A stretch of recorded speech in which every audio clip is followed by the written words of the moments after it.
This is Tabletop Weekly, and we are the partners of Solarian Games. I am Jason.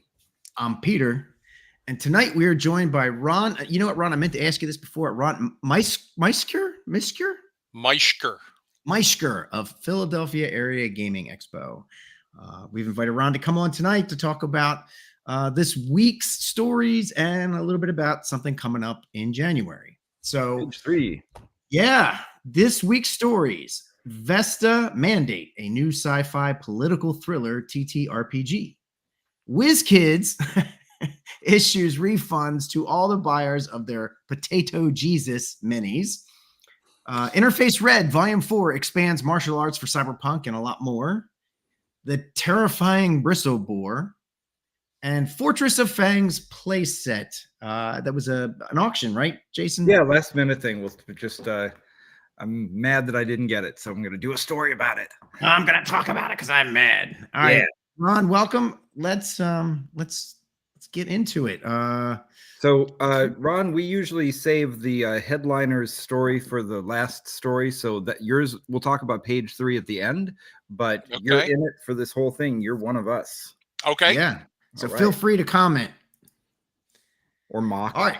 Let's start off with Vesta Mandate. Now, I picked this story out because the art is amazing. The art is really cool. That's what caught my eye. Audio listeners, let's describe this thing. Give the audio listeners a description. I don't know. How do you describe this, Jason? It's okay. Like I'll do it. 70-ish, 70s-ish. It's definitely got a retro feel, but what they've done is they've taken a lot of different monochrome elements, or you might call them duotoned elements, and put them together almost so that it feels like it's been screen printed. You know, you've got these different, I don't know what's in the background, some kind of futuristic fortress or spaceship or collage or something.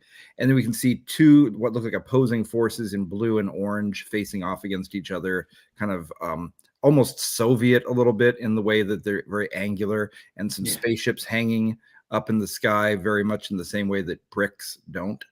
Right. So yeah, it's just a beautiful, highly stylized piece. I have not seen anything like it before. It's great. Yeah. Well, that's what caught my eye first, but then I started looking at it because I had a hard time finding stories this week at first. I don't know why, but I mean, stuff that was interesting. But anyway, so this game sounds really interesting. So it's the blurb is Vesta Station, a pivotal hub between Earth and the Outer Rim, stands between corporate oligarchy and total revolution.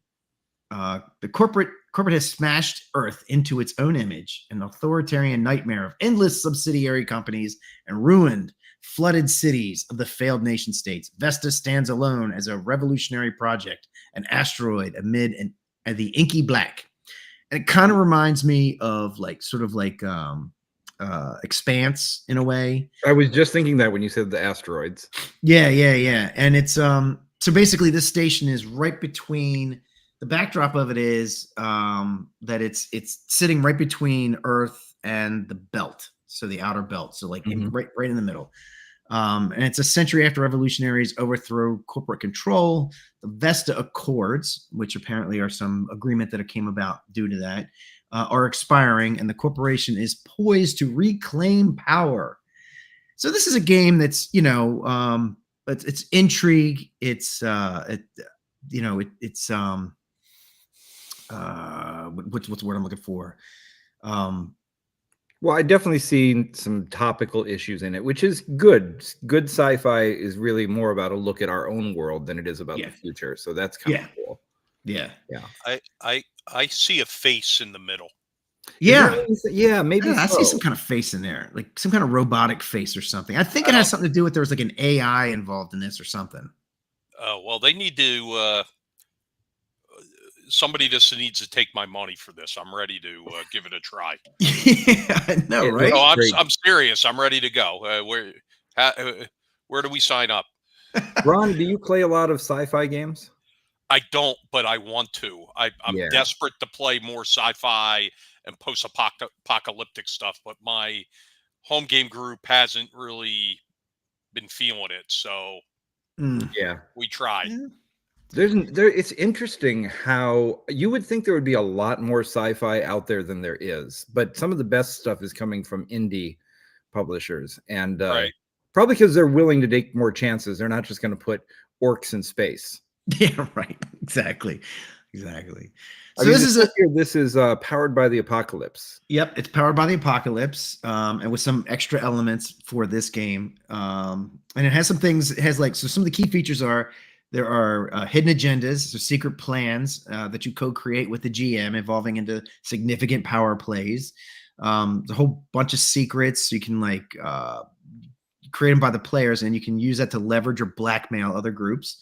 Bonds and schisms, mechanics representing alliances and conflicts, influencing interactions and strategies. And lastly, crisis modules, 5 ready-to-run scenarios like neural poisoning and water riots require minimal GM preparation. So if you buy this thing, you've got 5 things set up all ready for you to go. And from what I was reading when they were in the longer bit of information I was reading, this is it's really good for single shots or like a single shot play, or it could even go on as longer campaigns. But I think it's probably mainly meant for one night. You'd play one night and get it done. Just take my money. Just take my money. Right. Absolutely. But I mean, that's the thing about PBTA games is they're, at least in my experience, not really long campaigns. Right. So Ron, you might be able to convince your folks to play this one. It's only one night. I mean, you can take one night out of one gaming night and do something like this. Listen, if I can, the times I've tried to convince somebody that, hey, it can just be for one night and failed. Right. I don't know. I'm not making any jokes about that one. Are we still talking? Are we still talking about gaming? Yeah, I thought we just holding back on these jokes. All right, hey, on that one, let's go to the next story. So now, Peter, before you bring up any images, I only want to show the good image first. If you have it set up that way. Don't remember. All right. Yes, I do. No, I do. Okay. I do. All right. Pretty so sure. Let's get to this next one. All right. So this is something that just kind of popped up today. What we have on the screen right now is a really beautiful picture of a box set that was announced for pre-order a while back by Whiz Kids. Whiz Kids are the miniatures company, and they do other things, but miniatures is what they're best known for. And they are a long time Hasbro licensee. They've done some really cool stuff over the years. So yeah, they've done some really good stuff. They'll be at the Philadelphia Area Gaming Expo, anchoring the vendor room. Yes, nice. Excellent reputation. Top-notch company. And so look at these. These look great, right, Jason? Oh, these are beautiful, right? Yeah. You want to have these. These are the pre-painted minis for Icons of the Realms. It's Baldur's Gate 3. It was $50. Took as a pre-sale. And I guess the miniatures have started arriving because let's take a look at some of the photos of what actually arrived. Yeah. Okay. All right. Yeah. Take a peek. Oh, and there we go. Oh, whoops. All right. So this is why I wrote the headline as the Potato Jesus miniatures. We definitely need to describe these for the audio listeners. Ron, do you want to take a whack at describing any of these? I promise that the story will come out looking good for Whiz Kids, so we won't be. This is not trash talking Whiz Kids. It's a story. No. In fact, before I do anything, let me just say that Whiz Kids. Let's get the headline in here. Whiz Kids has been very upset about what happened here, and they are giving refunds to anybody who wants them, including if you bought them in the stores, take them back, get yourself a refund, because things do happen. When you're dealing outsourcing to certain places, and that looks like things happened. Yeah. So Ron, what do you think? What would you call? You know what? I don't have my glasses on, so it's very hard for me to. Oh, you are so lucky. You are so lucky. Well, they probably look the same. Hold on. Let me. He's looking. Didn't change much, right? Did I mention Whiz Kids is anchoring the vendor room? Yeah. We will describe them. Yeah. Basically, what I think happened here is somebody's children were hanging out in the factory that weekend, and the people doing the painting decided to go get drunk, and they came back and drunk painted them with their children, because it's the only answer I can come up with here. It's just amazing. It looks like, did you ever see Toxic Avenger? The movie The Toxic Avenger? They all look like versions of the Toxic Avenger to me. In the chat here, Shanbot says looks like melted crayons. Right. And Brian says it looks like I painted them. Awesome. We were talking about one night events. Yep.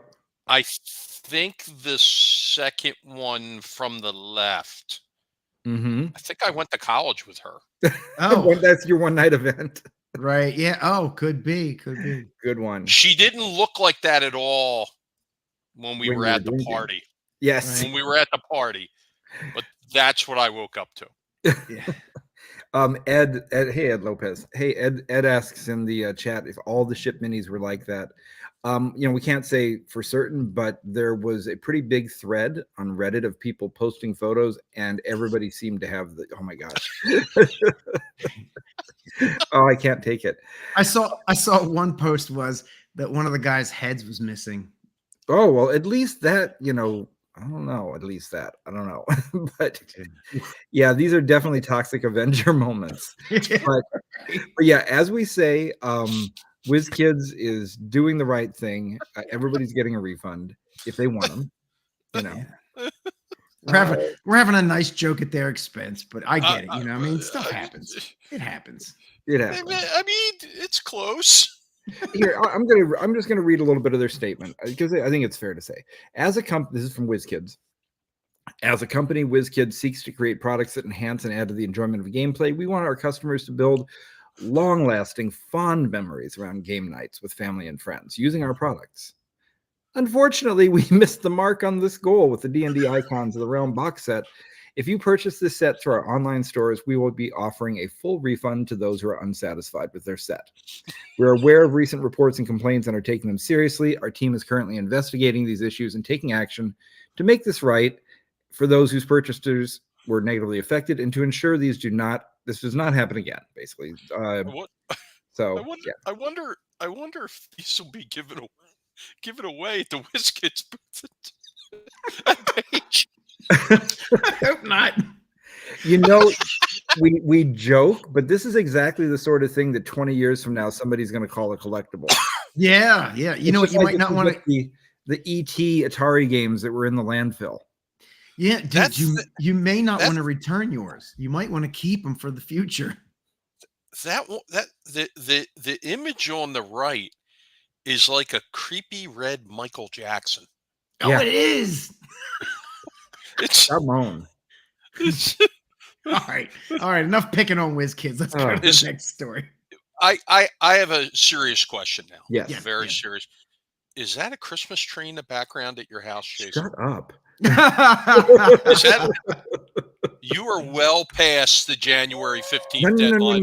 No. I am early. I am planning ahead.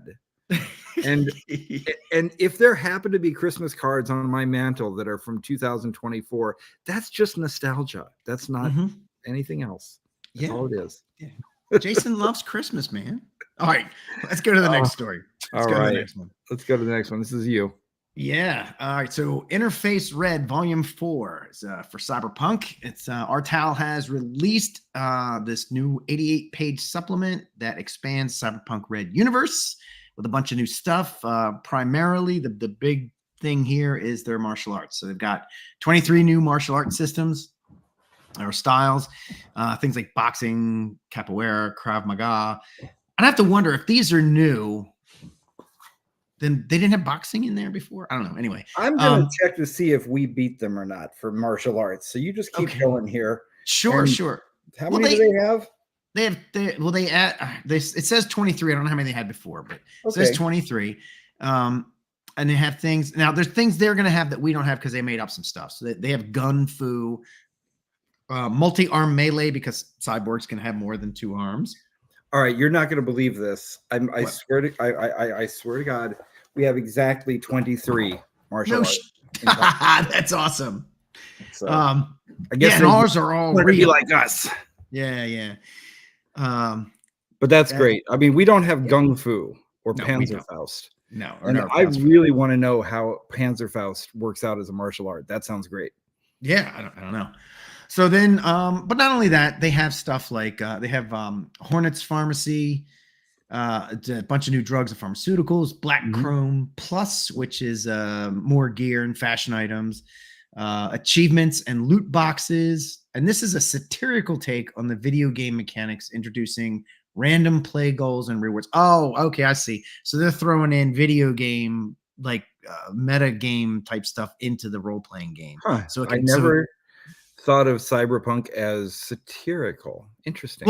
Well, no, it's satirical in that it's stuff that would normally be in a video game, not in a role-playing game. They're bringing in. It looks like they're bringing in video game.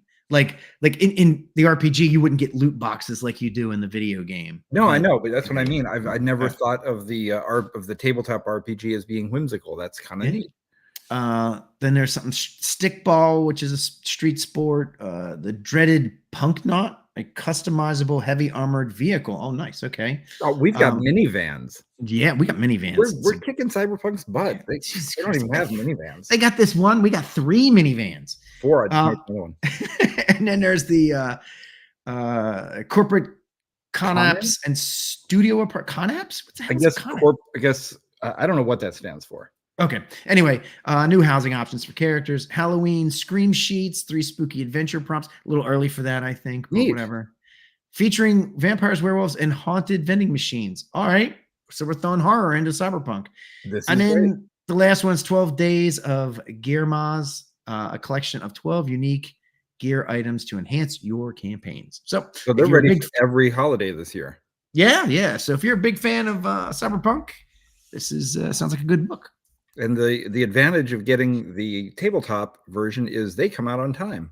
Yeah, that's true.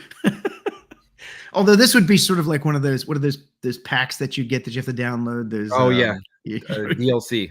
Yeah, this is like a DLC. Yep. Hey Ron, you ever play Cyberpunk? Years ago, not recently. It used to be our game to go.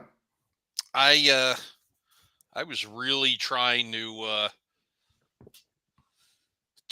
get Mike Pondsmith out to Page this year. Oh, what's up? He's not coming? Doesn't want to come? Is he hard to get a hold of? He didn't respond. He didn't respond to a few inquiries, so we moved on. But as you know, we're pretty we're pretty loaded up with guests, so it was disappointing. I would have liked to have had him there, or his son, or his wife, Cody, or all 3 of them. It would have been great. Yeah, that'd have been awesome. I'm buddies with him. I know Mike pretty well. Well, then get on it. What are you doing? If you ask me, I'll see if I can. You want to reach out to him? Yeah, if you could, that'd be great. I'll see if I can get a hold of him. I can't guarantee that'd be wonderful. But I'll see what I can do. All right. So Jason, this next one. All right. Yours. All of my stories are ridiculous this week. All right. We have here the terrifying Bristleboar. All right. So I'm not a Pathfinder player. I mean, I've played Pathfinder, but I'm not in the whole world of it. So I did not know about this site, the Archives of Nethys. But the Archives of Nethys is an officially sanctioned repository of Pathfinder 2E's material, and that Paizo supports. So if it's in the Archives of Nethys, it is official Pathfinder information. Okay. And thanks to a little typo here, if you see on the table, you have all the different monsters listed along with their levels. And it was supposed to be level 3. Somebody made a little typo, and it is now level 83. Holy moly. So a little context on that. Pathfinder, for the PCs, they have a level max of 20th level, same as 5th edition D&D. So you will never see an actual monster higher than, I think the highest they have is 27th level. Somebody did the math on this one, because there is a way to figure how high the XP is going to go up and the attacks and everything else based on the level of the monster. And so one player worked out the stats for this. And by the way, this is still up. I checked as of the time that we started the podcast. The typo was still up, so it's still officially a level 83 monster. Oh my god. If it were actually level 83, one player figured out what its experience value would be. I'm going to try to get this right. So thousands, millions, billions. Okay.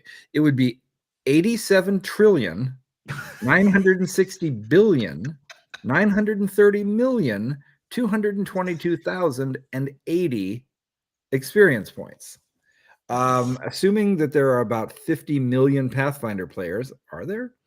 One boar should be able to easily bring every character that has ever existed up to level 20.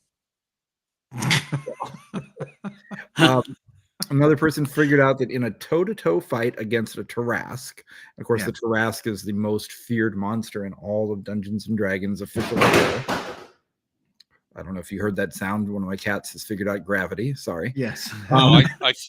I thought it was the other Christmas tree falling. Yeah, I just got a forest of them. They're just everywhere. Boom, boom. But yeah, in a toe-to-toe fight, one hit from a bristle boar would cleave away half of a Tarrasque's health. Wow. So, but the other thing I wanted to bring up, because I am more of a first edition player still. I just am. As you know, I did the first edition AD&D podcast for a number of years, and I still keep my hand in, and it's the one place that I really enjoy some good rules arguments.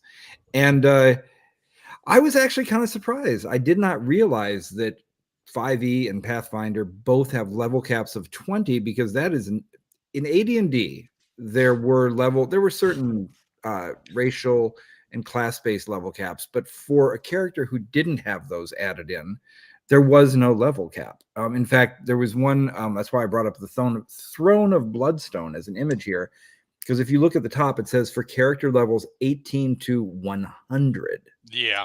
Yep. Lord. Yeah. All right. You know that one? You are fighting Orcus, you know. Yeah. So I mean, it is Orcus. So I mean, you know, not for 10th level characters for sure. No. Not a bad idea. I mean, honestly, a 100th level character isn't like 10 times more powerful than a 10th, but they're still. Orcus clearly has no chance against a bristle boar, though. No. And I love that the bristle boar is just a regular sized boar. It's only supposed to be a 3rd level monster. So, listen, I one of my favorite monsters in D&D is I like using giant boars, and I kind of have some different takes on them, very similar to the old Caledonian boar. I don't know what monster. that is. Caledonian boar was a monster of mythology. And you know, big and nasty, you know, 6 tusks, that kind of thing. And the bristle boar kind of reminds me of that, but I think I'm going to keep it super powerful and just have it come run roughshod. When my games get out of control, the bristle boar will bring things back into alignment. Exactly. Hold on a second. Sorry, I've got to move a couple things here because another kitty wants to get up. I've been busy this weekend getting a lot of my library put back together, so that means there's some very rare pieces sitting right where a cat should not be. So, right, okay, I moved them. They're fine. I think you should have spent some time putting away Christmas decorations instead of straightening up the library. That could happen anytime. Anytime. I among the things that is not in that stack that I just found is the one copy I have of Corner of the Table, which is one of my like prized possessions. So that's properly put away. So at least it's safe. Maybe you could get your wife to help you, but you'd have to get her to put down her cell phone. We're gonna have a talk about this, Ron.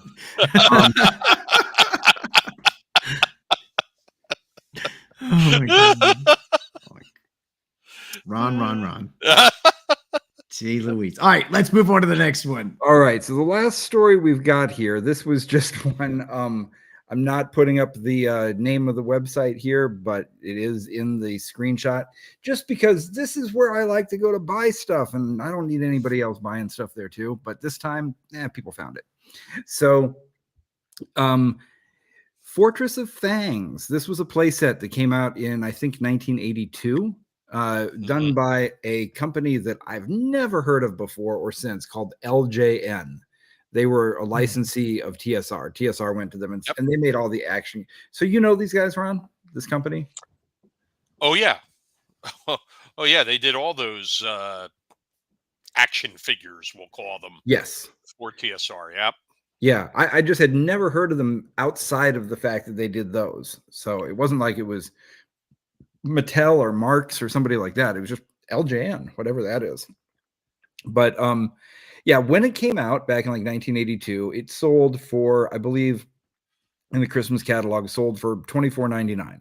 So it'd be about $90 today, which honestly, pretty good deal. I mean, even in modern money, because it's a whole big play set, you know, very, they're not miniatures, you know, for people who don't know about this particular type of stuff. The action toys that TSR did in the 80s, they were very much leaning into the it's a toy kind of thing. So they're the same size as you would get with, like, I don't know, Masters of the Universe or G.I. Joes. Well, I don't know about G.I. Joe, but I don't really know those toys too well. Are we talking about fuzzy-headed G.I. Joes? No. That's I was 12-inch. Yeah, the younger GI, the later GI Joes. Oh, yeah, these would be more like just the action figures. You know, everybody knows action figures, like the Star Wars figures that you would get. There you go. Yeah, I didn't really play with action figures as a kid. I don't know why they didn't appeal to me, because I mean they're cool. So I don't actually collect these things. Just it's not my kind of thing. But when I saw a Fortress of Fangs playset come up, I know how rare they are. I put in a big boy bid, and I'm like, I'll go up to $200 on this one, because no gamer is watching this weird site. This is for like little old ladies who go to estate sales. That's the only people. No, the bids came in, and honestly, whoever got this got a bargain. It's still at $506. More than I was going to spend, you know, because if I buy something like this, I don't resell, I don't flip things, you know, I just like to have what I like to have. So if I'd gotten it cheap, that'd been great. But, you know, I just wanted to pull this up, that even when you go looking for a bargain at an estate sale, somebody's there who knows what it's worth. Yeah. It's pretty wild. And look, it's got the what's his name, the dragon helmet guy with the wings on the side of his helmet. Oh, you know, his name. He had a name. He had like a specific name. They did. They were really going for this whole Braveheart. Was it really it? Or wait, no.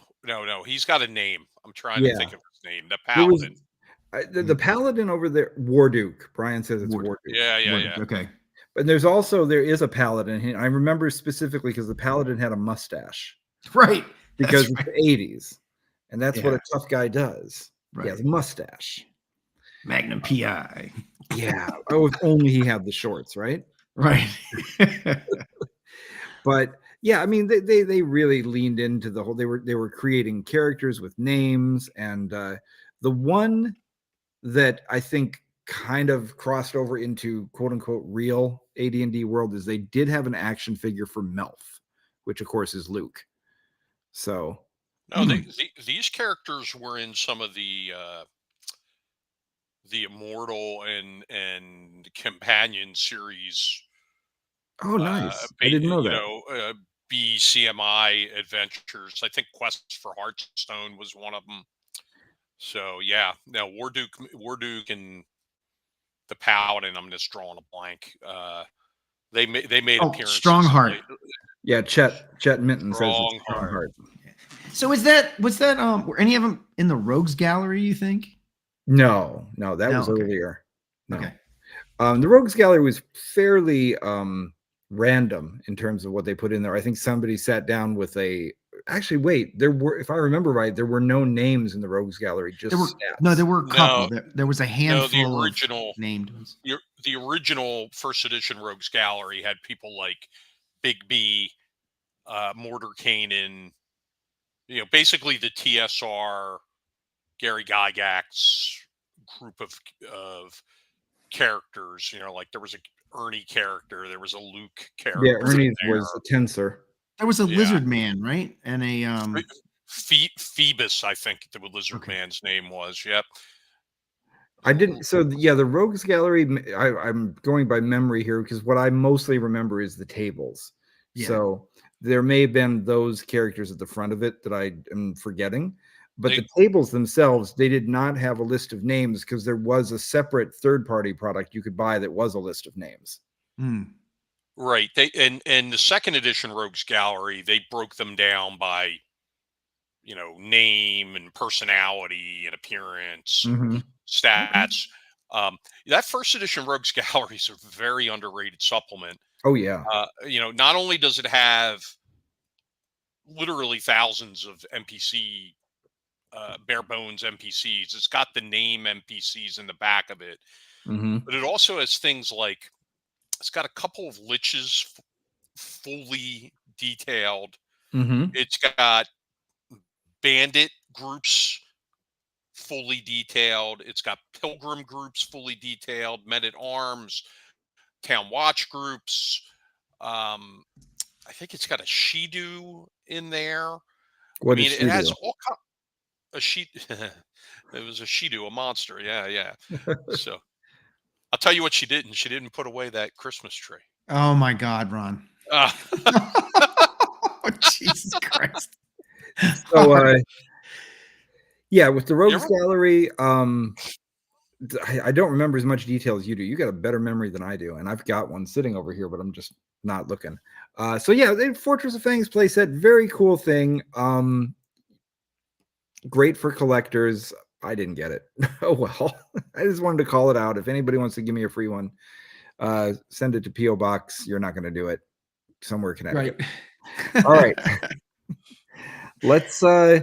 Let's get to the main event. Let's talk about Philadelphia Area Gaming Expo 3, page 3. So Ron, every year it's going to be page 4, page 5, page 6. It's just you're just gonna flip the page. That's correct. Yep, that was always the intention. That's brilliant. Yeah, that was I was like, that's why do they keep changing the name of this thing? It's like, oh, I get it. They're different pages, right? So let's start with the details. It's coming up in January. Yeah, it's Martin Luther King Jr. weekend. It's a 4-day convention, the 15th through the 18th. We've got close to 100 special guests, including two I'm going to announce here on the program tonight. Cool. Yeah, we get an exclusive. And I do want to point out the beautiful poster artwork there is the work of Chet Minton. We love a Chet Minton artwork. Scholar. Yeah. Yep. You love that. And fun fact about Chet Minton, he's a redhead. Yeah. Oh, it's a third tier artist too.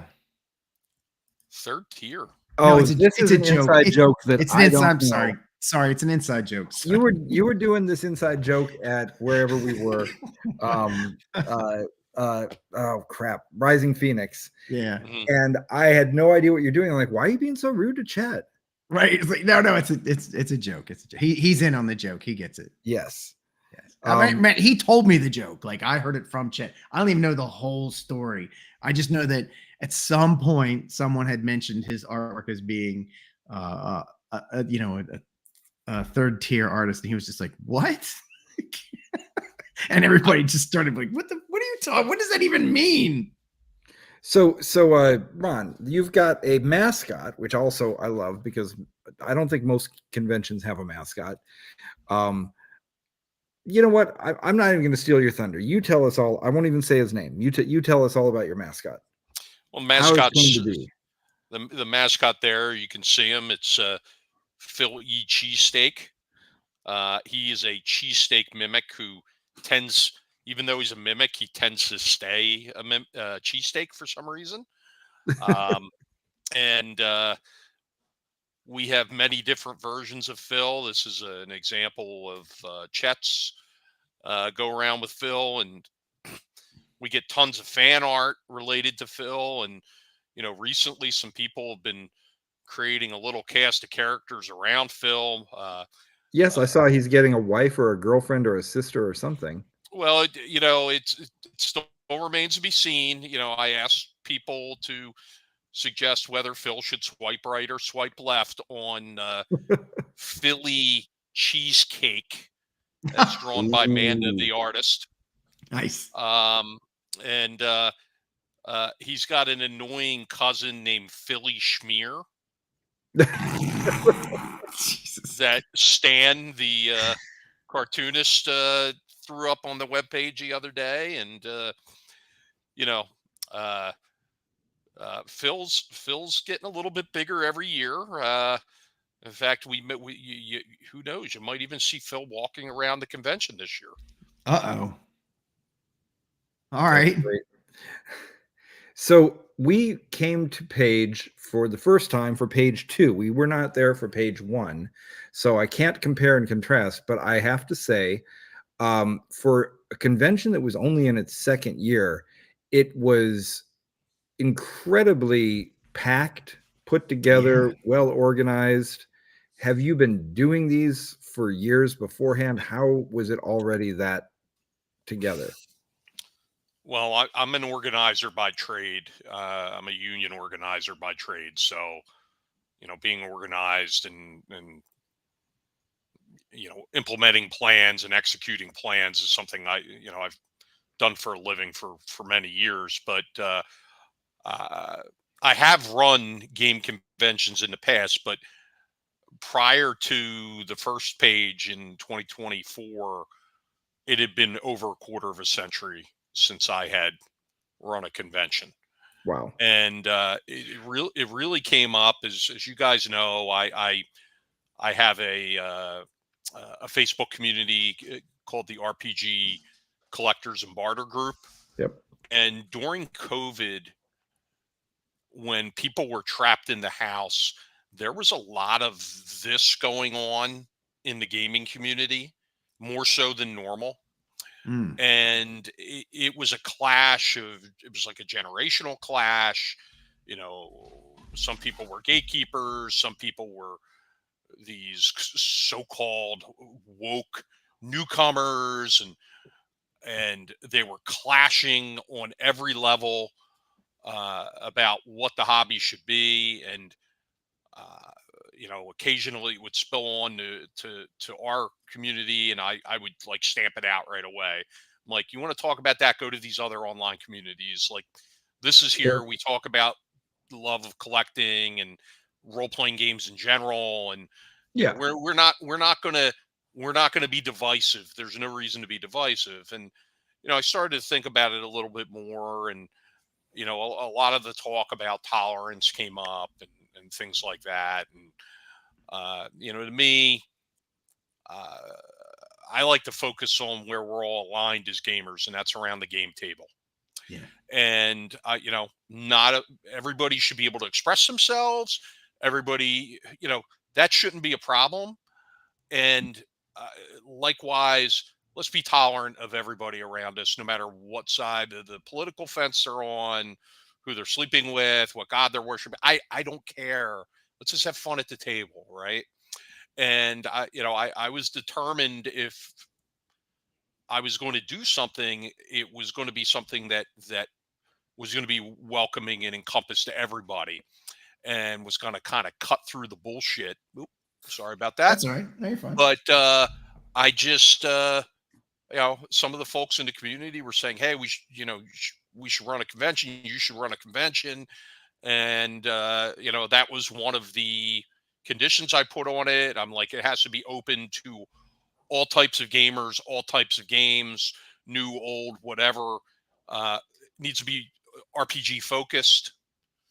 First and foremost, that's what I really enjoy. I love board games too, but I wanted it to be RPG focused.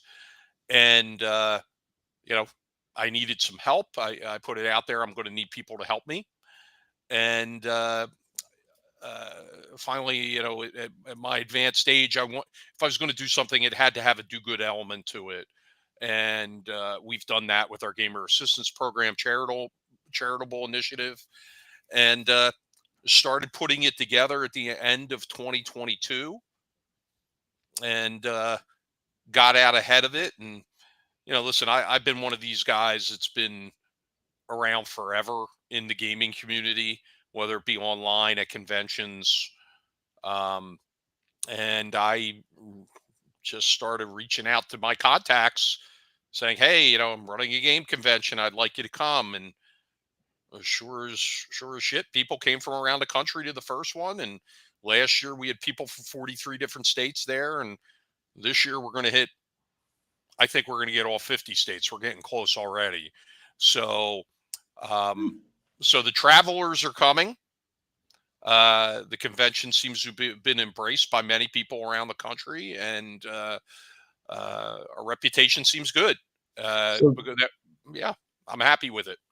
So the first one that you put together, you said you got started end of 2022. So you put that together in just about a year. You were able to get everything done in more than a year. It was, I think I started in maybe late September of 22. Okay. We ran in January of 24. That's still pretty good. That's still pretty quick. You know, there's a lot that has to be done to get people to go to it and to know about it and to be prepared for it, and most importantly, to volunteer for it. That's one of the hardest things, I bet. Yep. Yeah, but you know, I was really pleased that when I reached into the Wayback Machine from the old days of when I was going to a lot of conventions, and I ran a couple of small conventions, that when I reached out to people from that time period, almost to a person, they're all like, yeah, we're in. Just tell me when, tell me where, and we'll be there. And then as I reached out to people I've met in the online community over the past several years and said, you know, hey, can you help me out? Can you come run games? You know, I reached out to Bill Barsh, and I said, I know this is a big stretch for me, you know, first year convention. They ask you to come from Michigan to come to our vendors area, but you know, really would appreciate it if you could come out. And you know, so some vendors rolled some dice by coming to Page the first year. Some game masters definitely rolled the dice, and I appreciate that we were able to get over 1,100 people at our first convention. That's a great turnout. That's a good number. I was gonna say that's a really good number. Who knows? You might have done better if you ever thought to like send an email or tell anybody on Facebook about it. Yeah, I don't know why you don't do that. Listen, we're a 365-day promotion. Yes, indeed. Yes, you are. It's very similar to Christmas in your household. Yes. That's funny. So yeah, no, I'm getting close to breaking Johnny Carson's rule of going back to the same well on the same joke too many times in one broadcast. But so the growth year over year, this is, like I said, I can't say from first to second, but for the best example I can see of the growth from 2 to 3 is that when we were there for the first one, the whole thing fit in one of the halls, and the vendor hall was in the back, and now an entire one of those halls is going to be needed just for vendors. You've doubled in size in terms of square footage. Yeah, what we've done is we've taken the entire convention space from last year and turned it into vendor space. Now, with that being said, we've included a lot of like inexpensive vendor spots for small business, which is great. Small local business. We have an artist alley. We have dedicated demo space. So we wanted to make it, accessible for every vendor. Even the person who, for example, builds puppets that fall into like a fantasy realm. Can we talk about the puppeteers? So these folks actually trained with the Jim Henson workshop, didn't they? I mean, these are serious puppeteers that are showing up. Yeah, that's her name is Ronnie DeFalco, and she runs Rondi Productions. She's actually the designer of the costume for the Philadelphia Flyers mascot, Gritty. That's right. Wow. That's right. And she's very talented, a great person, good friend. And she made our Philly cheesesteak. We have a pretty large Philly cheesesteak puppet. And who knows? Like I said, maybe Phil will be walking around this year.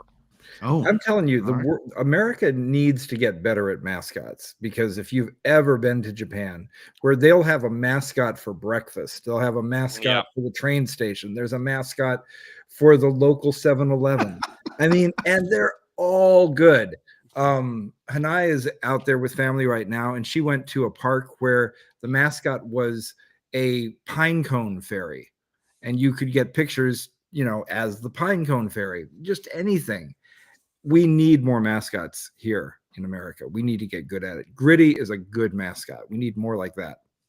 Yeah, and you know, we're working on bringing Phil to even more life for page 3, and we of course had a couple of other interesting characters walking around the convention this year. We had Ben Franklin, who made his way around the convention for a I missed while. Ben Franklin. I think I saw him. I think I saw Ben. There was some mascot that was getting a little personal space. Who was that?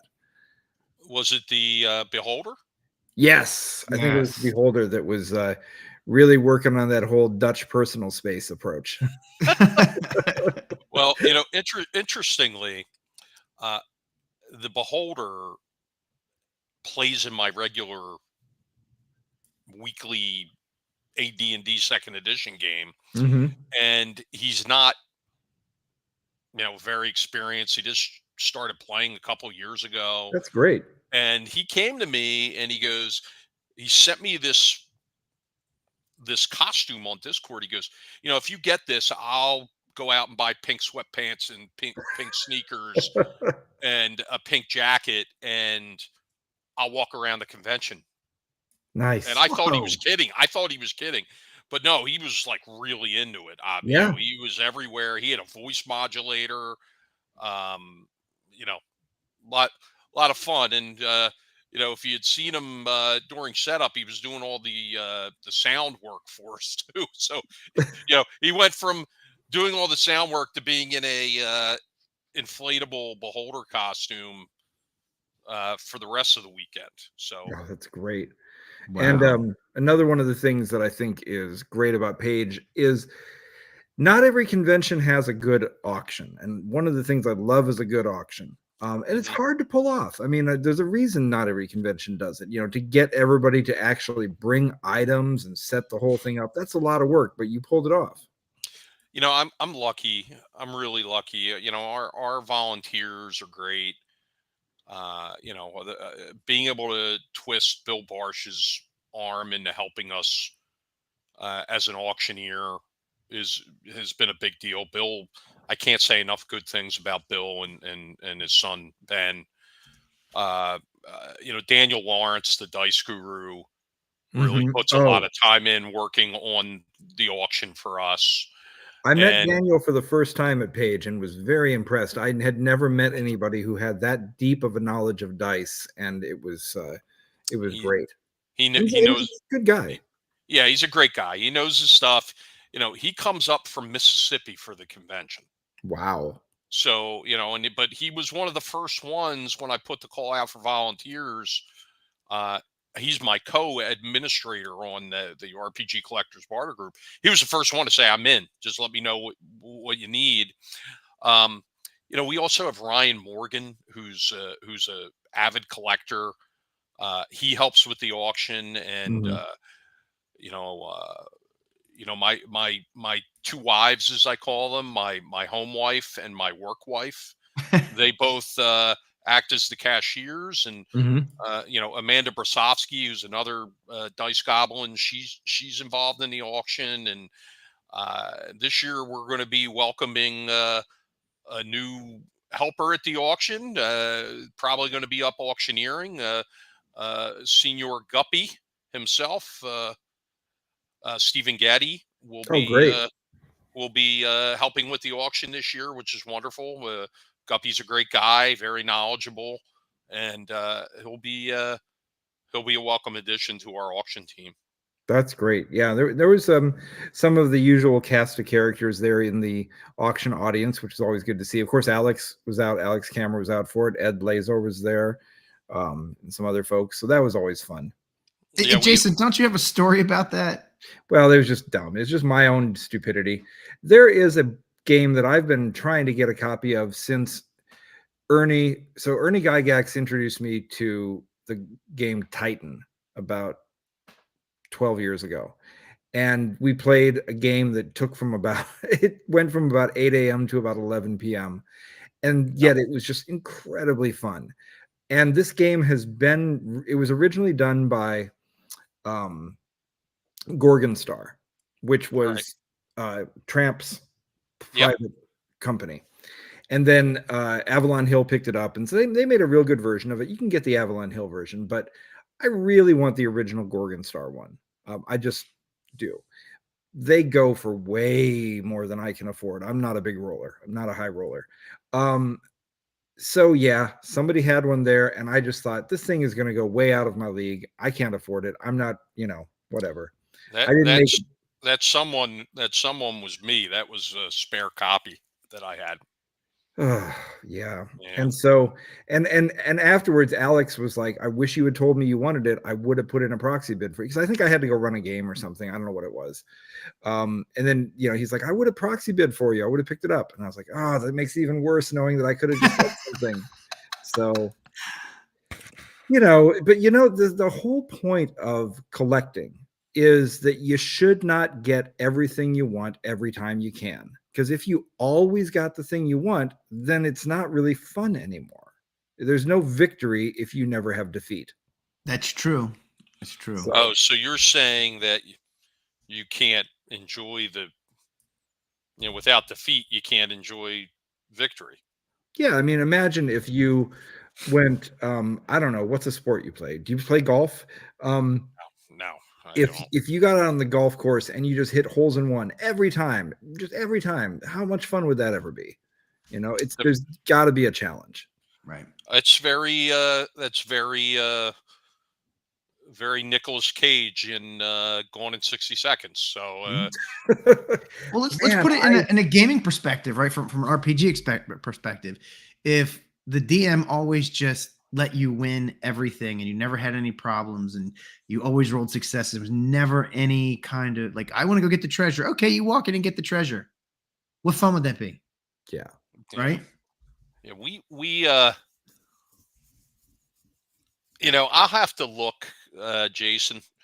I may be able to piece together another copy without the box. Oh, amazing. So I mean, I have a pretty vast gaming collection. It's not of Alex's level where he's got one of everything shrink wrapped from TSR prior to 2000. Yeah, Alex is our shrink wrap guy. Yeah. No, but where I am pretty extreme is with miniatures. I have maybe the largest miniature collection in the country. That's great. Of fantasy miniatures and things like that. So and you're gonna get them all painted one of these days, right? I probably have 40,000 painted. You've holy moly 40,000 of them? I've painted maybe 20,000 of them, and I've bought many painted miniatures over the years. Jeez. Yeah, I do not have a collection like that. I've got a collection of maybe about 50 box sets of, because I'll pick up like the Ralph Partha and original. Sure. Whoever made the original TSR ones. I don't know who the actual Grenadier. In fact, that's right. That's right. I don't know if the Gold Line ones were Grenadier. They, Minifigs did a set, before Grenadier, but wasn't Duke Siegfried in charge of all that? Yes. Yeah. So, and Bob, as you may remember, Bob Watts was one of our guests last year. Bob Watts was the longtime CEO of Grenadier. Which was just literally minutes down the street from where the convention's held. Oh wow! And Bob will be back with us this year, which will be great. I love Bob. But I mean, my miniature collecting's pretty extreme. In It's fact, good though. You've got to have your niche. I mean, I don't. I basically my collection. A lot of it is things I've managed to hold on to. Others things that I've been very lucky to have friends who've been around since the beginning who sometimes have given me some things. One of my prized possessions is actually sitting around here somewhere. I haven't put it back in its frame, but I have a original Top Secret T-shirt, which wow. I think might be. Nope, that's not it right there. Let me see if I can grab it really quickly. Hopefully, it's not being used as the kitties blanket for the Christmas tree. Yeah, exactly. The skirt. Here we go. Yeah. This is from back in the day. So Merle had this. I don't know who it was for because it is tiny. Wow. But you can see it's that 1980s iron-on. Yeah, it is. Never been worn because it's all still just perfect. All the little glitter is still on there and everything. Wow. It doesn't say what size it is because the tag's off. But yeah, this is one of my prized possessions. Wow. And then, I don't know how you would buy something like that. I was just very lucky that Merle had that in his basement and said, "Would you like to have this?" So that's like, it's funny you talk. Oh, go ahead, Ron. It's going to be great to have you guys there with the with Solarian's version of Top Secret, and we're going to have Merle there as well. Yeah, that page. So it's going to be awesome. Yeah, I think we're going to try to get a new run of challenge coins done for Merle because the trouble for Merle, not the trouble with Merle, the trouble for Merle is that he is one of the nicest and most generous people you'll ever meet, and so I gave him what I thought would be enough challenge coins to give to just close friends, but he's been giving them out and he ran out and he's like, "Could you just maybe do another 100?" Oh, so wow. we might have to do that just because Merle is so generous. So yeah, he's sometimes I call him the Father Mulcahy of gaming. I don't know if that reference works for everybody. Well, everybody our age. Yeah. Yes, I love the auction. Like I said, if you didn't lose out, then it wouldn't be such a big deal when you do actually get something. Because I've got a few white whales that there's a real thrill in it, especially when it would. Bill Meinhardt's collection, the reason his is so great is because he literally started when he was like 12 years old, and he just somehow had the foresight to know that he should pick up one of everything. So even though his collection, if you were an insurance adjuster, you'd probably, run out of zeros trying to figure out what it's worth. But he's not a rich man. He's somebody who just devoted himself to it for a long time. And yeah, there's some people who have deeper pockets and all that, and that's impressive. For me, I get what I can, and I like it for the history. Right. So Chet says new Top Secret tees for page 3. And Chet, I would say that we would love to get in the t-shirt business, but we talked about that, and it is it's a daunting thing to be a part of. If you're in the t-shirt business, that's the business you're in.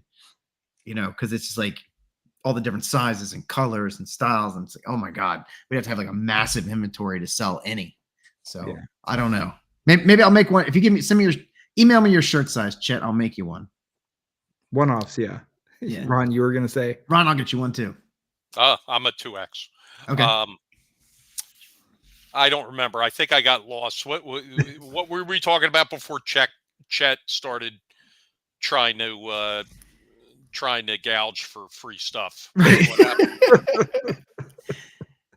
Well, you know what? I was taking this too far down the auction path. I'm just saying I love that you have a good auction.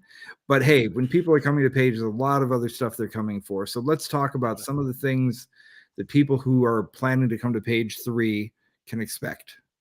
Well, real quick, but I just remembered, you mentioned Bill Meinhardt. I should mention, Bill bought something in the page auction for $8,000.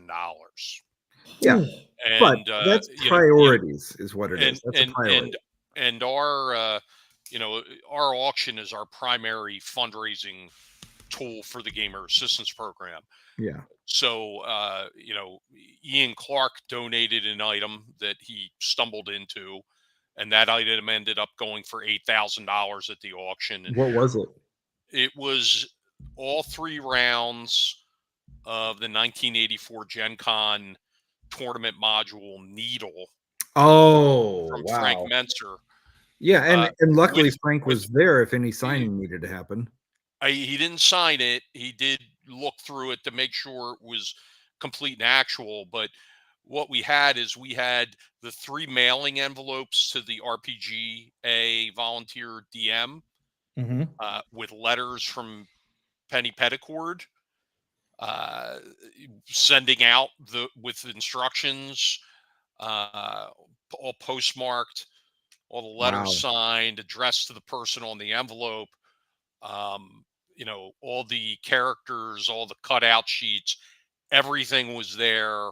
And of course, TSR produced Needle in 1985 as Dungeon Module Y11.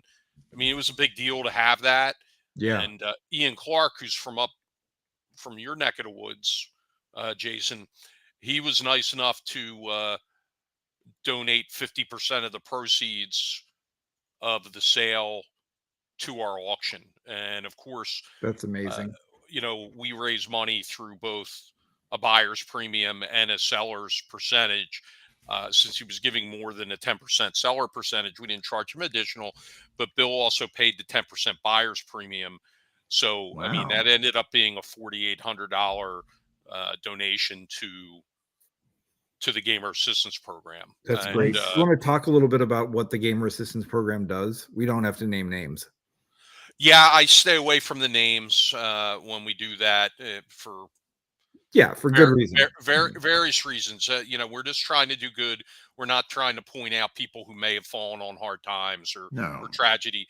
But what we do with that is, I personally got tired of seeing some of the original creators of the game having to go to GoFundMe to pay for house repairs, or to pay for car repairs or medical bills or whatever it was. And a lot of those original creators, and still today, as you know, the creators today, you do it because you love it. You don't do it because you're making billions of dollars, and you don't necessarily have a retirement portfolio. You don't you didn't necessarily have all those things in the 70s. So I can only think of 2 people that ever really got wealthy off of tabletop RPGs, and one of them lost all his money, and the other one is pretty singular. It doesn't happen very often. Yeah. So my thought was, let's put something together, not only help those folks, but also longtime gamers who kind of fall on hard times. And I'm going to mention a name here, Jason Zavoda. He's somebody from Delaware, very, very hardcore collector. He was a Greyhawk expert, and his health failed him, and he could have used things like new windows and some repairs on his house and things like that. And to me, I want to be able to do good with this convention and be able to provide some relief for some people. In fact, we just handed out a couple of checks over the last week or so to people who needed it. And, I feel good about what we're doing. It's the right thing to do. And, just like I feel good about our, on the same page diversity initiative to try to get, not only, people from varied backgrounds into the convention, but also, look around. When we go to these conventions, it's a bunch of people who look like us. And I'm not just talking about white guys. I'm talking about old. Okay. The gaming community is getting old, and we need younger people to come in and do more and feel comfortable about it. So, we have a lot of outreach going on to different universities and different high school gaming clubs, because we think you naturally get more diverse when you get younger. Oh yeah, so, no, there's a huge younger scene. one of the conventions we go to up in Northampton, Massachusetts, called Arcane Con, draws a lot from all of the colleges around the Northampton Amherst area, and everybody in my games was all under 25, and having a great time. And the funny thing is, Arcane Con is an OSR, old school themed convention, which the average age, I think, is about 21 of the people that go there. Wow, nice. Yeah, and when we went down to Game Face, that was pretty young crowd. Yeah. So that was good to see. The outreach that you're doing Game Face was a lot. Game Face was a lot of fun. Yeah. Justin's awesome. He runs a good show. Yep. So the outreach that you guys do with the charity, it's great because the people who made the games obviously are a huge part of why it's fun. But as you say, the people who are just longtime gamers, that's also people that contribute to making the hobby great. It's not going to be fun if there's nobody involved in it. So I'm glad to hear that everybody gets a leg up, basically. Yeah. It's tough. I saw a thing that really, really surprised me today. A study was done, and they found that 60%, this is 60% of Americans don't have enough money for a basic standard of living. 60%. That's how bad it is. A lot of people out there. So, it's no surprise that some of our gamer folk sometimes fall on having some needs. It's happening to everybody. Yeah. So we try to do what we can. We can't help everybody. No. You said it. I get some heartbreaking requests. You know what I mean? Mm-hmm. A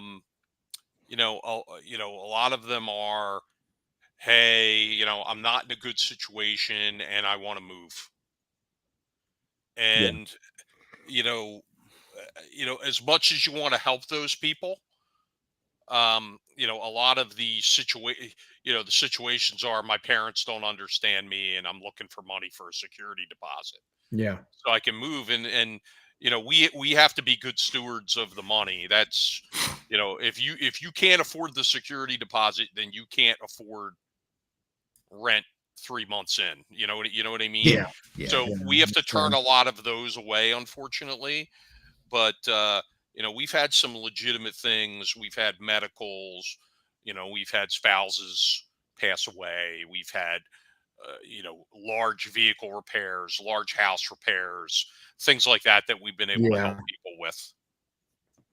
Yeah, if you're on a tight budget and it's wintertime and your roof has a problem, that's a health issue. Yeah, it's a health issue. Yeah. Yeah. That's not just I would like a nice door for my house. That's a health issue. So that's great. So Ron, I wanted to make a mention. There was a couple other things that you do at the convention that were, so we talked about the auction that you did, but you had some panels, and Jason and I sat in on one of those panels, and it was really good advice. I mean, I've sat in a lot of panels, and they've been interesting. I've sat in a lot of interesting panels, but there's very few that you walk away and you go, oh, that's great. I'm going to use this knowledge.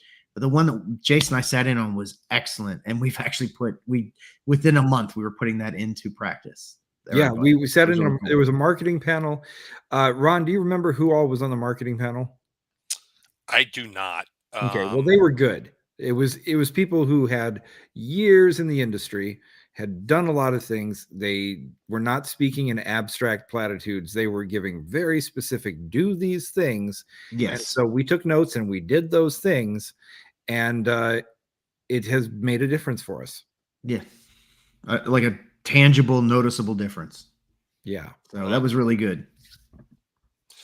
Yeah. I mean, I feel grateful that we have so many great guests that step up and offer to sit on those panels or provide seminars. And, this year it's going to be interesting because we actually have 3 seminar areas, a larger one and then 2 smaller ones that are their own rooms, which I think is important. We recognize that, we had everything in one room and the sound was a little tough, but now those panels will be in their own rooms. Oh, that's and good.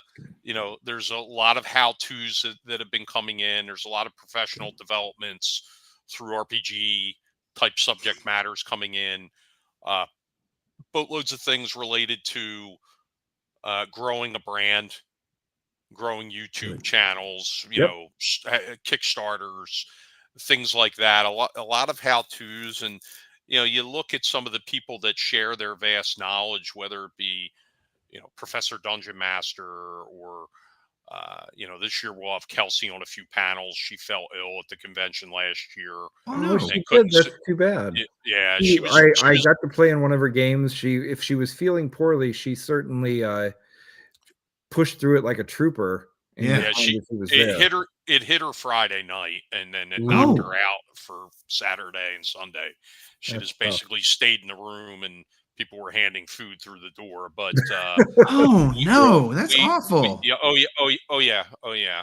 So, but you know, people like Steven Glicker, right? You know, I mean, you know, Roll for Combat's you know, a YouTube program. People watch it.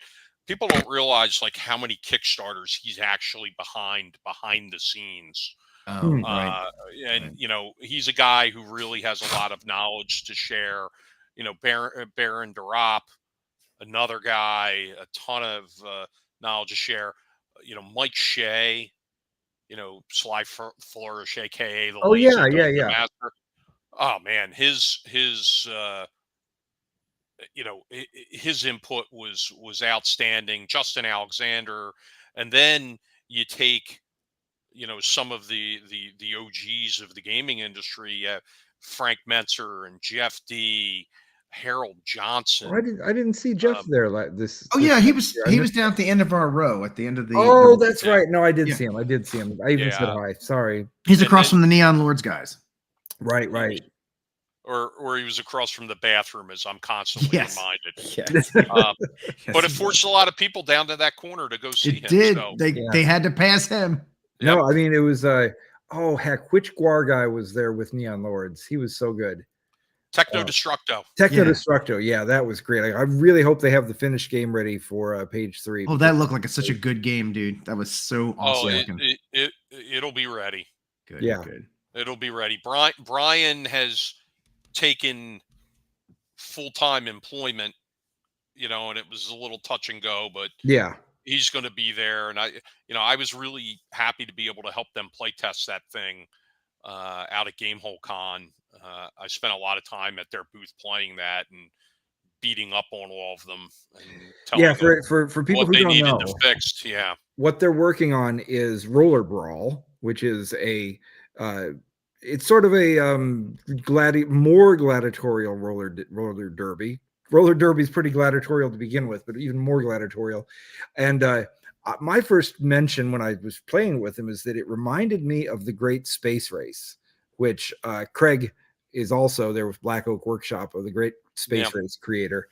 And so I had to go running over to Craig and be like, will you ever make another version of it? You know, what'll happen with that? But it's just, we're very happy that for this coming one, we grabbed our booth right away. So we are going to be sitting right between Brian and Black Oak and Chet and a few other folks that we like a lot. Whether they like us or not is up to them. Right, we're happy to be next to them. We're going to be there to annoy them. Yep, exactly. Yeah. So, you know,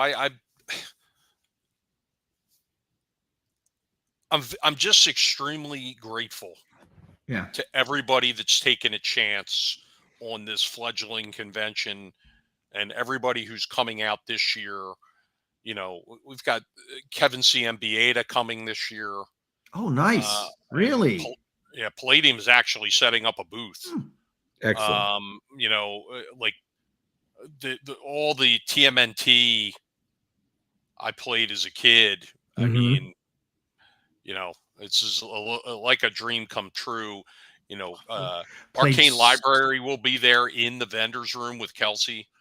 Awesome. Stefan Picorni. Yeah, we know Stefan. And Dwarven Forge will be there. Okay, so between you and Stefan, you've got to have some kind of miniatures area set up, right? Yeah. Oh my God. Good. What's the plan? All right. The plan is this. There will be 5 tables interconnected where there will be a convention-long Shadowdark game going on using Dwarven Forge scenery. Oh, what's up? And we have multiple game masters, including Kelsey, Professor Dungeon Master. Nice. Zeb Cook's going to be doing a run through there. All And right. basically, every hour on the hour, you can walk up. And if you have an hour to kill, you can go into what we're calling the name of the event is called Down the Dark Stairwell. You can hook up with other players entering at that time in the hour. Okay. And you can go down the dark stairwell and you can all adventure. So there might be 6 or 7 GMs with 6 or 7 groups of people playing at any time. So if you want to do nothing but play in that massive Shadowdark game, the entire convention, which is free, there's no ticket cost for that game. You can do that all weekend, or you can just come and play for 1 hour. If you go, you can go, and as long as your character gets back out before you know, if you have an obligation to go to another game, as long as your character gets back out, your character then goes to the inn, and basically people can leave notes for each other.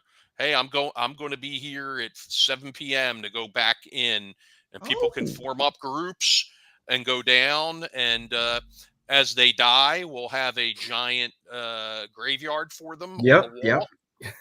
And it's going to go on all weekend. And one of our staffers, Anthony Simeone, who's a really great guy, he's kind of heading up a group of non-celebrity game masters, we'll call them, and it's more than a dozen people who will be involved above and beyond all the special guests. Like Baron DeRopp will be running in there, Mike Shea will be running a session. So and it's going to be luck of the draw. You don't know which GM is going to pop in at any time. Sure. Yeah. What's that? You should be there to play the game. I mean, not to get a specific GM. But Stefan was kind enough to agree to help us set up the dungeon terrain.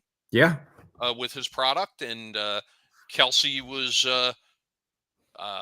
very excited that we're doing this, and is enthusiastic about being involved. And in fact, we had a conference call last week with her and talking about what we're going to be doing and getting her input. And I feel really good about it, and hopefully it'll be a marquee event for the convention moving forward. That's something that people can look forward to year over year over year. In fact, if your character survives, bring your character back. Oh, it's great.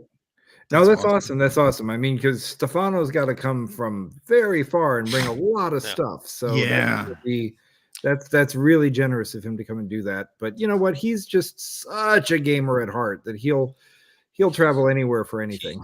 He's, interestingly, his warehouse isn't far from here. Right. Yeah, I was gonna say his warehouse is probably probably close. It's not far, and honestly, if I have all those miniatures, then surely I must have a lot of Dwarven Forge terrain to go with it. You think? Right?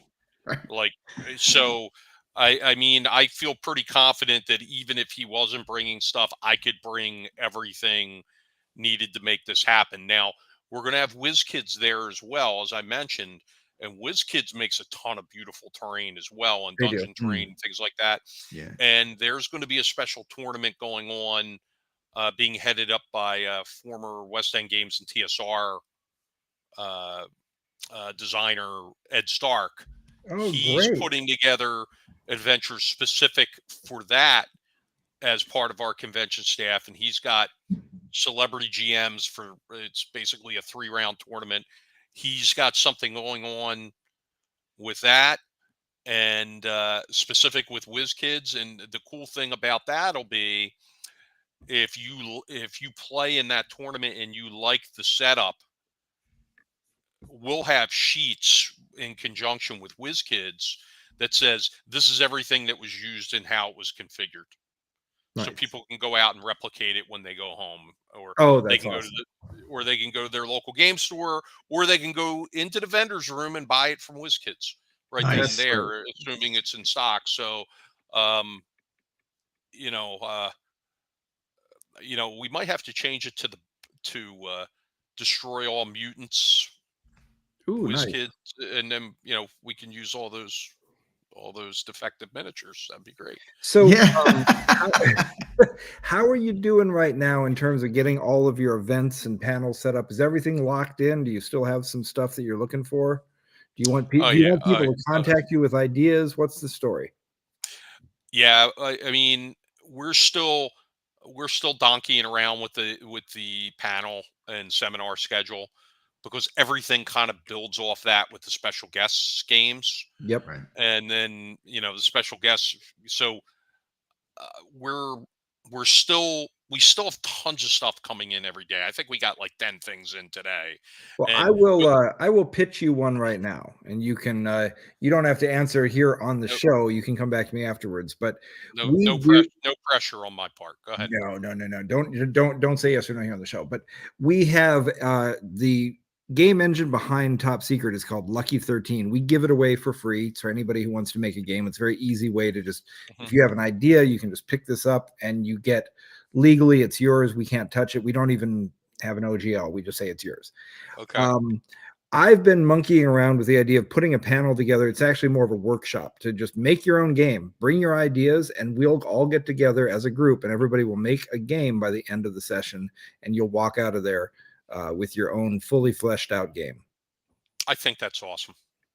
So I'm volunteering that if you want that for the show. Absolutely. Let's get it on the schedule. Just submit it through our website so we have it.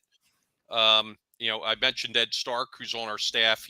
He's kind of he's not only our special guest coordinator, which I'll make the announcement now. The two special guests. It's Jason and Peter. What? Will be there as special guests. So. You got Muppets coming. I got a Muppet out. Wow. What? Wow, that's great. Thank you. Do this. I can't wait to snip some of these. Snip some of this video, but yeah, go ahead. It's great. I think that's outstanding, and I think it, even a collaborative one where the system's designed, and then maybe maybe you start with something early, and then you have some of the folks write an adventure for it, and then we put it on the schedule. Oh, that's a great idea. Yeah. I would love the people who come to the workshop to be able to walk out of there with their own copy of their game, ready to go. Yeah. That would be cool. Really cool. I'm like, can I bring a printer? No, I'm not going to bring a printer. Bring the folding machine. Right. We're gonna have some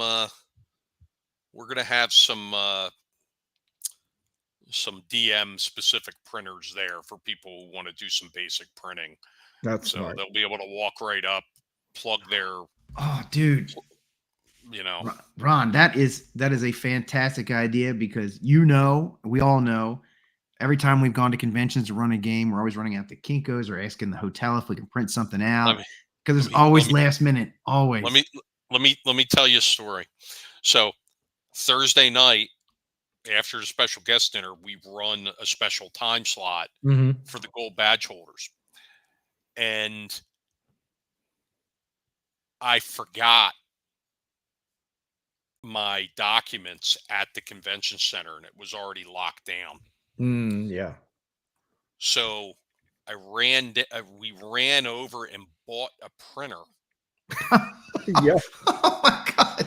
So got into Best Buy right before they closed, bought a printer, and just started knocking out the events.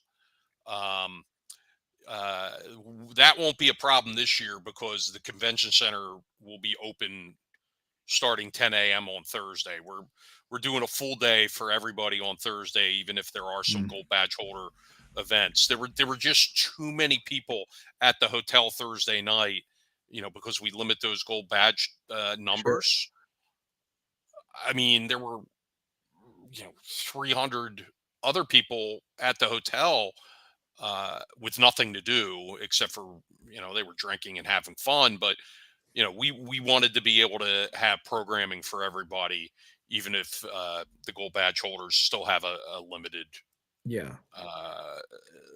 like space for them. So Speaking of the hotel, the one Yeah. that most people were staying at, I want to give a shout out to the hotel staff from this year. Yes. Because Mhm. their bosses didn't really give them enough warning, and they did a heroic job. There was one woman who was working the bar 3 nights at least.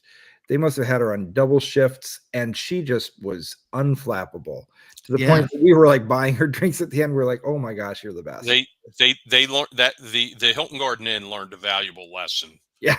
last year. Like I'm assuming people tell them all the time, listen, your hotel's going to be loaded up. You need to have enough bar staff. You need to do this. You need to do that.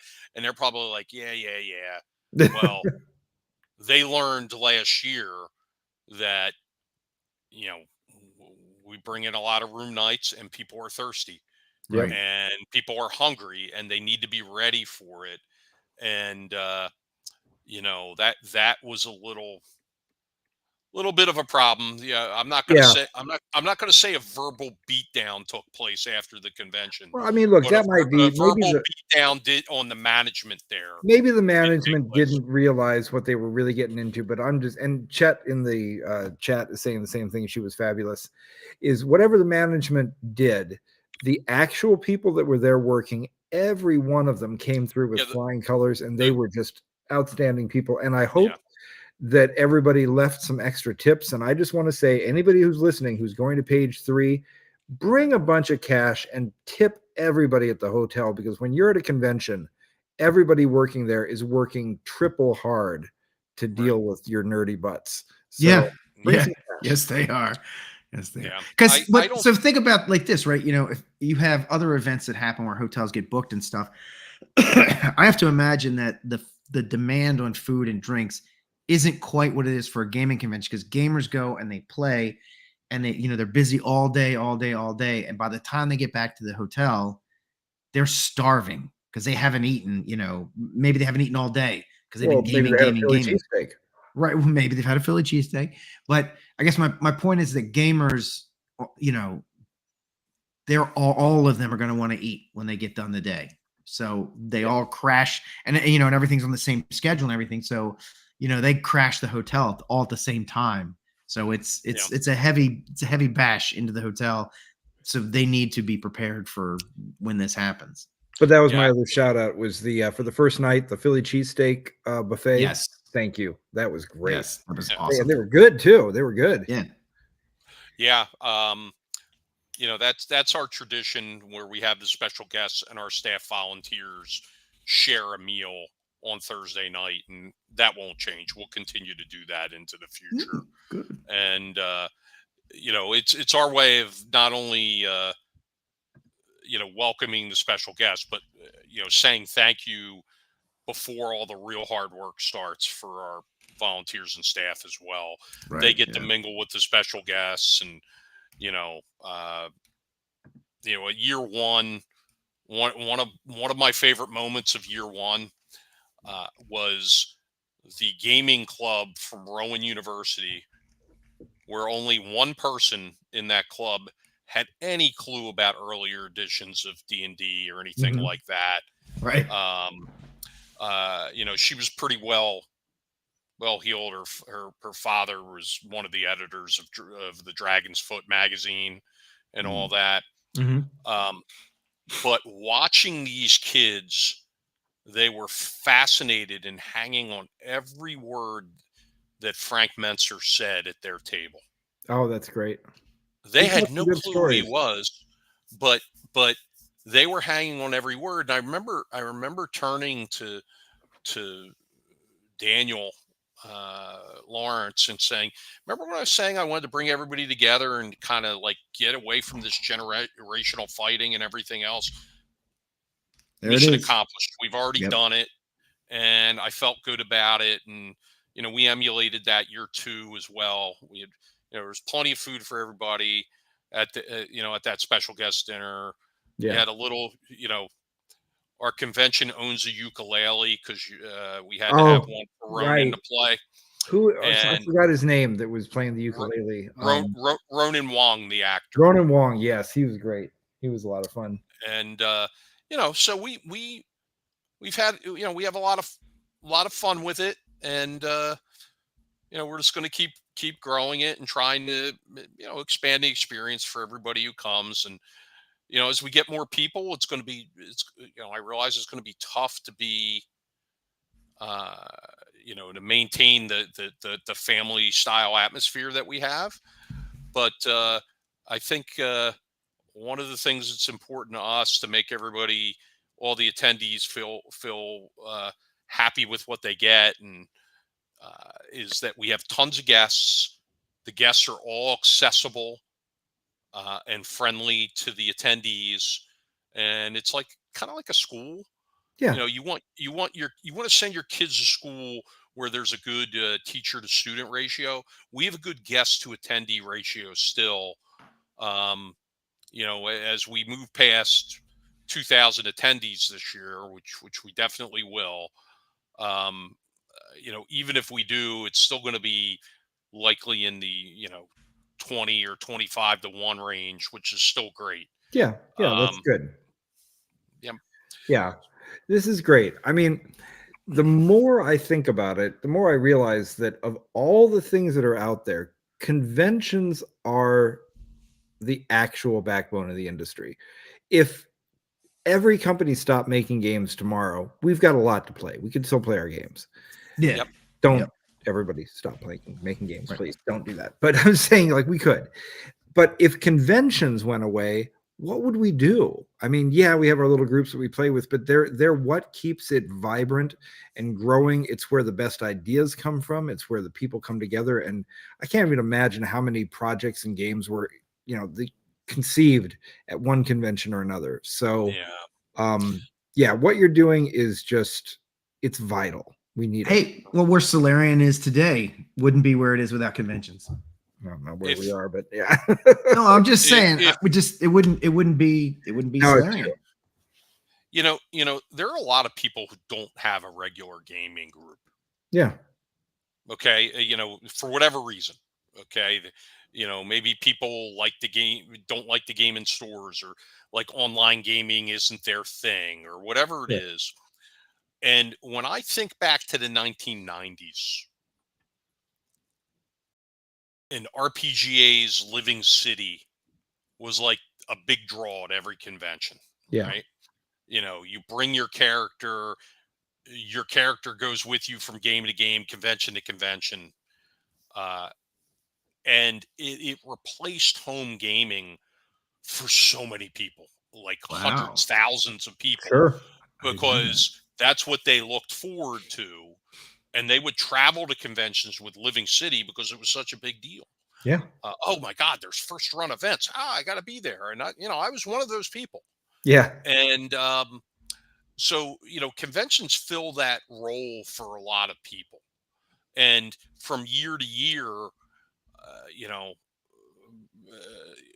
Peter, I don't know how long you've lived down in the Baltimore region, but back when Atlanticon was down there, and Origins and Atlanticon ran together in the 90s and things like that. Well, I've been here since then. I just don't remember. Yeah. But I used to go down to those conventions, and I would make sure I got into the same games with the same people that I met the year before. And we would play in the open gaming area or whatever. And, you make those connections from year to year. So, yeah, I agree with you. Conventions are vitally important. And not to knock the gaming that goes on in local game stores, because local game stores, shout out to our local game store owners and the your friendly local game store is the other vital piece as well. Yeah. Absolutely.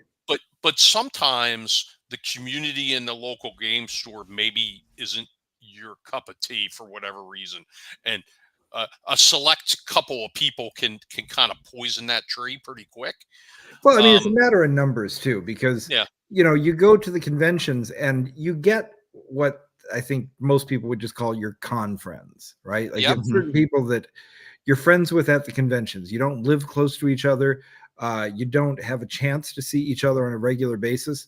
But when I got back into the gaming world after stepping away for a few years, it was not Gary Con. It was Gen Con, right. And because there was 1 bazillion people there, the odds of finding the people that I was going to click with were pretty high. So, that's where I first met Chad Parrish and Michael Brown and Colin from Dead Game Society. That's where we became friends, because out of the tens of thousands of people there was somebody I was going to glom onto at a local game store, which I fully support and would love to spend more time at.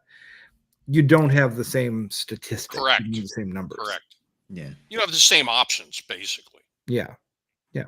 You pick your tribe at each place. Mm-hmm.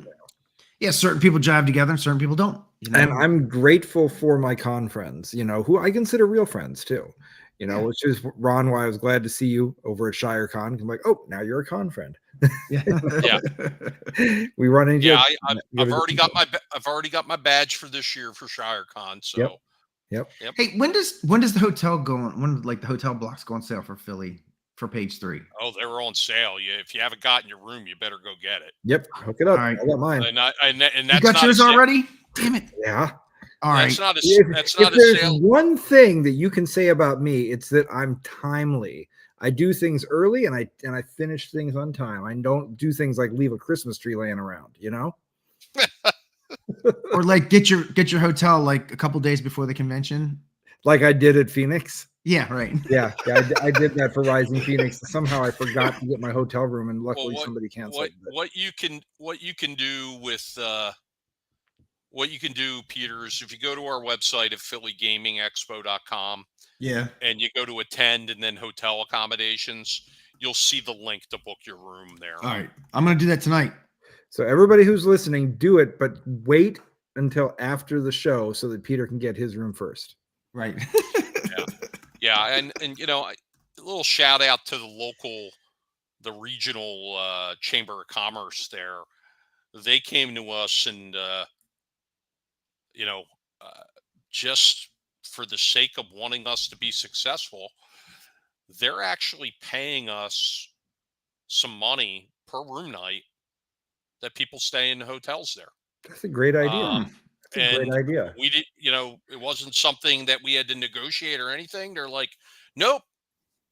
We saw how many room nights you had in last year. We want to give you X amount of dollars per room night. Yeah. Moving forward. And I'm like, yeah. So, we're going to be able to take some of that money that that's coming in, and we've already spent it on what we're doing differently at the convention. That's great, though. Make it bigger and better. Peter, I see what you're doing over there. I see you booking that room while we're talking. I'm trying to. No, I'm gonna do it after the show. It'll be fun. Yeah. Well, this is great. So, for anybody who has not yet gotten their tickets for page 3, they are on sale now. You can get your games. Can everybody get their games in now? I know we're getting ours in, but can everybody? Yes, everybody can put their games in, and as soon as we have everything in and set, and the schedule all set, and the seminar set, then we'll open up individual event tickets for gold badge holders, and then everybody else afterwards. Excellent. So, if you're in the Philadelphia area, go. If you're not in the Philadelphia area, get a plane ticket. Yeah, right. Make your way to page 3. It's big, but it's not infinite. So you got to get your tickets on time. Get them early, and I'm sure we'll have you back before the show happens. But thank you so much for being our guest tonight and for joining in, and really appreciate you. Yeah, I appreciate you having me on, and I appreciate the friendship that we formed over the past couple of years. Absolutely. Me too. Yeah. All right, everybody. That's it for this week's Tabletop Weekly. We will see you next week. Make sure that you like and subscribe if you're on YouTube. Give us a review if you're on Apple Podcasts. And go to our Patreon. Just look for Solarian on our Patreon. That's Solarian, SOLA, whatever. I can't spell. I've been drinking. And for those who are paid Patreon subscribers, we will be in the Discord after this for the after party. So we will see you there. All right, Thanks. Ron. See you, everybody. All right. Good night, everybody. Yep. Thank you.